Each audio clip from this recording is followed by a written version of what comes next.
bom dia, boa tarde, boa noite para todos vocês, nossos alunos do Eu Quero Passar. Espero que vocês estejam estudando bastante, se preparando com dedicação, com foco para o seu concurso tão desejado, tão almejado.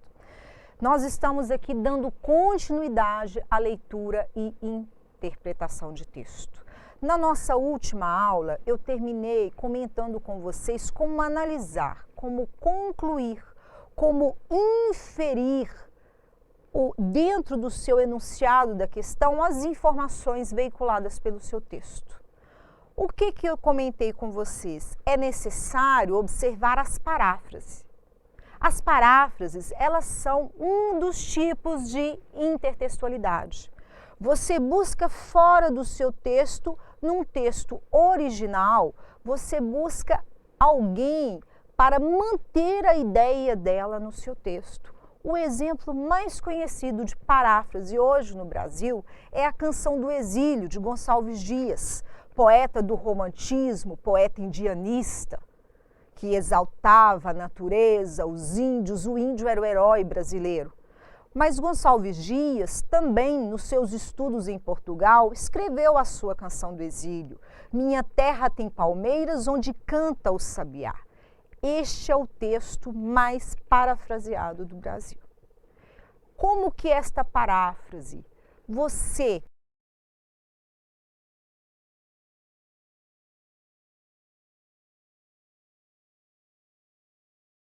retoma a ideia de homenagear a sua pátria, ou homenagear o seu estado, ou homenagear a sua cidade, retomando a ideia dele, exaltando a natureza, sejam palmeiras, sejam coqueiros, seja qualquer ente da natureza que se destaque naquele contexto que você quer prestar a sua homenagem. Mas se você romper com a ideia do texto de origem, você já não terá mais uma paráfrase. Você terá um outro tipo de intertextualidade que nós estudaremos depois. Então, perceber no seu texto as paráfrases, as alusões feitas a outros escritores, a sociólogos, filósofos, isso faz parte do seu conhecimento prévio, a sua bagagem de informação.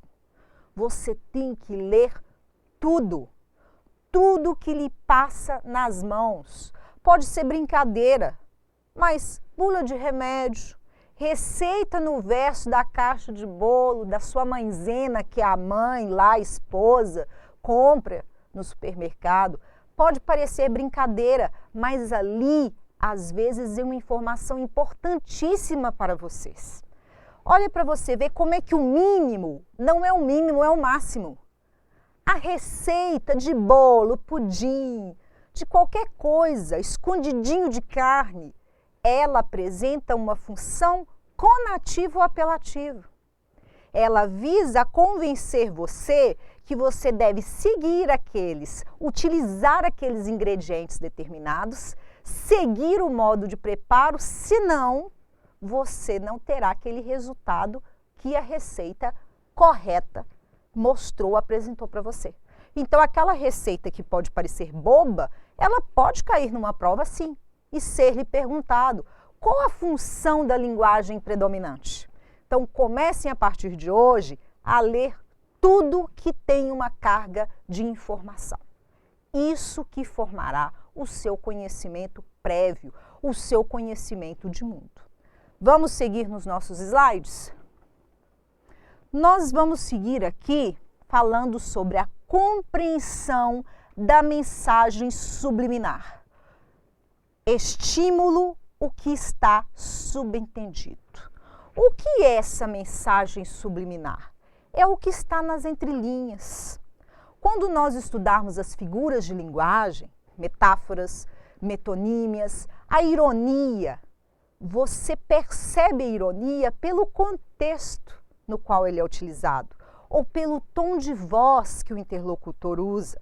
Por exemplo, o professor vira para o aluno e diz: você foi muito bem na prova. Quando ele entrega a prova para o aluno percebe que ele tirou 0, por exemplo, porque o professor não vai dizer em voz alta qual a nota do aluno. O aluno imediatamente percebe que o professor foi irônico. Você teve uma ótima nota. Ele vai voltar em quê? Na mensagem subliminar. Ele vai compreender pelo contexto, pela situação, o que estava por trás das palavras. A mensagem subliminar, ela começou a ser estudada através da veiculação de propagandas feitas em alguns países que hoje são consideradas ilegais. Elas são proibidas de serem veiculadas. O que era isso? No meio de um filme, no meio de uma telenovela, no meio de um telejornal, jogava-se em fração de segundos uma imagem. E essa imagem normalmente era uma imagem de cigarro ou de bebida, para que naquele milésimo de segundo o telespectador ele visse aquilo, ficasse em dúvida do que ele realmente viu e se desconcentrasse do restante para focar se aquela imagem realmente aconteceu ou não. Era quase um tipo de hipnose visual. A partir disso, os estudiosos começaram a analisar a importância das mensagens imediatas e rápidas. Como isso entra na sua prova? Aquela palavra que é mencionada uma vez, às vezes no início do seu texto, em um texto longo, mas que aquela palavra ela tem uma carga semântica, uma carga informacional muito forte. E você terá talvez 3, 4 ou todas as questões suas de interpretação de texto em cima daquela mensagem subliminar. Então, muito cuidado. Os detalhes do seu texto são importantíssimos, porque todos eles hoje, para testar a perspicácia, a atenção do aluno, trabalham esta mensagem subliminar. Alguns estudiosos afirmam que os concursos que têm psicotécnico já começam o seu exame psicológico na prova escrita. A capacidade de observação, a capacidade de apreensão dos detalhes num texto, num cálculo de raciocínio lógico. Então, você começa realmente o seu trabalho psicológico na primeira linha, na primeira palavra da sua prova de leitura e interpretação de texto. Certo? Além disso, vamos agora para o texto literário e o texto não literário. O texto literário, ele é muito abundante no Brasil. E temos que dar graças a Deus por isso, porque nós temos uma carga, um número de escritores fantásticos, respeitados no mundo inteiro. As obras famosas, Drummond, Vinícius, Cecília Meirelles, o Guimarães Rosa, grandioso, todos os grandes escritores da literatura brasileira nos oferecem com seu imaginário fantástico, com a sua ficcionalidade, o texto literário. A característica primordial quando você buscar ao final do seu texto a fonte e você encontrar um dos mestres da grande literatura brasileira ou da grande literatura mundial, você terá que parar e imaginar.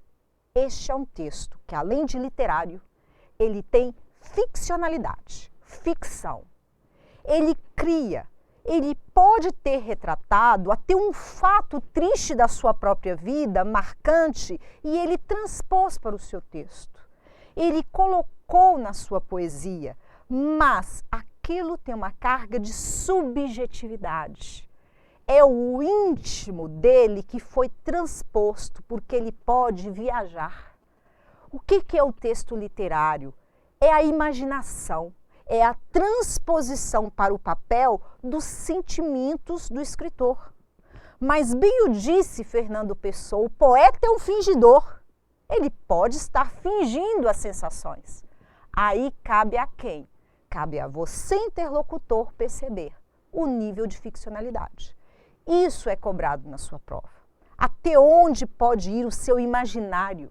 Até onde você pode ir além do que está escrito ir ao subentendido e inferir. Existe um limite. E quem impõe esse limite é o interlocutor.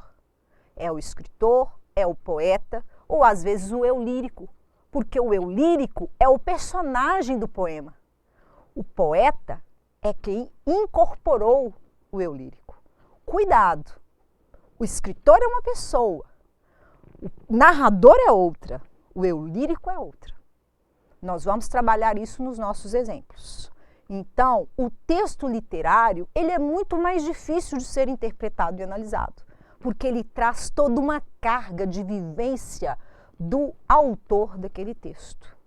Em compensação, os textos não literários, normalmente, quando não são artigos de opinião, eles trazem mais objetividade. Quando o texto literário trabalha mais a linguagem conotativa, lembre de conotação, C de criar. Eu crio significados, eu dou novas ideias e novas acepções semânticas às palavras do meu texto. Isso é extremamente usado no texto literário. Quando eu uso predominantemente a linguagem denotativa, de dicionário, tal qual a palavra foi dicionarizada, porque visa o texto não literário a objetividade, visa a informação, descrição, narração, argumentação.